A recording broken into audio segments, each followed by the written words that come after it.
Paneer bites बनवण्यासाठी पनीर घेतलेले आहे 250 ग्रॅम. तुम्ही तुमच्या आवडीनुसार घेऊ शकता. तसेच आवडीनुसार कट करून घ्यायचे आहे. तर इथे मी चौकोनी क्यूब कट करून घेत आहे. तसेच हे क्यूब सेपरेट करून त्यावर लाल मिरची पावडर, भाजलेल्या जिऱ्याची पावडर, मीठ टाकायचे आहे चवीनुसार. तसेच यावर 2 चमचे दही टाकून हे पनीरचे क्यूब आपल्याला छान ह्यामध्ये कोट करून घ्यायचे आहे. आणि हे पनीरचे क्यूब 10 ते 15 मिनटं मॅरिनेट करण्यासाठी ठेवणे.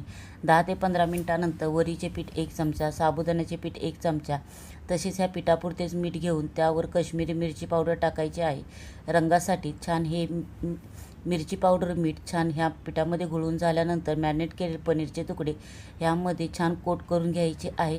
सर्व पनीरचे क्यूब ह्यामध्ये कोट करून झाल्यानंतर एका पॅनमध्ये थोडेसे तूप किंवा तेल टाकून ते छान गरम झाल्यानंतर हे पनीरचे क्यूब सोडून छान आपल्याला सर्व बाजूने मंद आचेवर पनीर क्यूब शॅलो फ्राय करून घ्यायचे आहे.